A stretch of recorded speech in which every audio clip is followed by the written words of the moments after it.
J'irai chercher ton cœur si tu l'emportes ailleurs. Même si dans tes danses, d'autres dansent des heures. J'irai chercher ton âme dans les froids, dans les flammes. Je te jetterai des sorts pour que tu me Les filles, m'encore. stop. Non mais franchement, je vous regarde et je me dis, comment une chanson peut provoquer autant d'engouement? Pour moi, ces mots sont beaux, oui, mais ils clament un amour idéalisé, un amour qui n'existe que dans les films ou dans les livres. Dans la vraie vie, l'amour ne se dit pas comme ça. Et pourtant, si ces mots nous touchent autant, c'est peut-être qu'ils partent d'un besoin universel. Aimer et être aimé. Alors aujourd'hui, nous nous demandons si l'amour existe toujours dans ce monde où tout va vite et où les relations semblent si fragiles et éphémères. Quand on parle d'amour, on pense tout de suite à l'amour des couples, des grandes passions et des ruptures. Mais l'amour ne se limite pas à cette forme-là. Il est multiple et complexe. Il s'exprime différemment selon les liens que nous créons. Le problème, n'est-ce pas que c'est l'amour à toutes les sauces? Aujourd'hui, on met le mot amour partout, sans aimer, sans intensité, sans même se regarder. Moi, quand j'entends aimer, ça doit résonner au fond du cœur, avec sincérité. Selon le dictionnaire, l'amour est un sentiment d'attachement et d'affection si intense qu'il aimante l'autre. C'est un rapprochement qui est à la fois physique et spirituel. C'est comme dans le Comte de Monte Cristo, Edmond Dantès. Il est emprisonné pendant des années et il perd tout. Mais l'amour qu'il a pour Mercedes reste une force intérieure, une preuve que certains sentiments survivent et permettent de surmonter les épreuves. Ok, d'accord. Ça, c'est l'amour romanesque, irréaliste et en plus cruel. Dans la vraie vie, on passe à autre chose. On va pas attendre le retour du prince charmant qui se pointe comme une fleur des années plus tard. Je ne te suis pas. Dans Titanic, Jack et Rose viennent de mondes opposés. Pourtant, Rose choisit l'amour plutôt que la sécurité. Alors peut-être que par amour, on fait des choix compliqués, on surmonte des obstacles, on peut être capable de tout. Il devient alors un choix et pas seulement une émotion. Le plus bel amour, n'est-ce pas l'amour familial?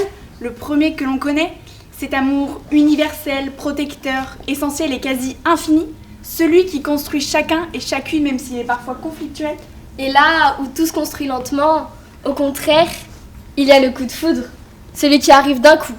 Il naît d'un geste, d'un regard, parfois d'un moment insignifiant qui bouleverse tout. Pour Stendhal, c'est la cristallisation amoureuse. On idéalise la personne alors que on ne la connaît pas vraiment. Bah justement, si j'ai autant du mal à croire en l'amour, c'est également qu'il peut briser. Des fois, aimer n'est pas assez. Dans Madame Bovary, Emma aime son mari, mais cet amour ne lui suffit pas. Elle reste une relation pleine de passion, d'intensité. Un amour idéal, quoi. Comme une sorte d'âme sœur. D'ailleurs, qui nous dit que les âmes sœurs existent réellement? Moi, j'y crois.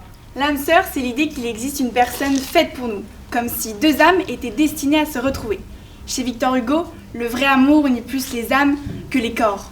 Ce n'est pas une rencontre banale, mais l'impression de reconnaître quelqu'un qui nous comprend vraiment, comme s'il faisait déjà partie de nous. Et puis, il y a l'amour interdit, Roméo et Juliette, deux adolescents que tout oppose, mais qui s'aiment malgré la haine qu'éprouve leur famille. Un amour qui demande du courage et une détermination immense. Le frein n'est pas l'interdiction. À mon sens, c'est la peur. La peur de s'engager, la peur de choisir, la peur d'aimer, la peur de se tromper, la peur de souffrir. La peur aussi de ne pas être assez bien pour être aimé. Sans parler de l'amour à consommer, l'amour jetable. On ouvre une application, on sélectionne des critères qui nous projettent vers un amour désespéré. Alors forcément, on hésite à s'engager. Bien sûr, avant d'aimer les autres, il faut aussi apprendre à s'aimer soi-même, accepter ses imperfections, se faire confiance. Sinon, on attend de l'autre qu'il nous sauve, ou pire, qu'il nous complète. Aimer aujourd'hui, ce n'est pas se perdre dans l'autre, mais avancer avec lui tout en restant soi-même. Aujourd'hui, aimer semble plus compliqué qu'avant.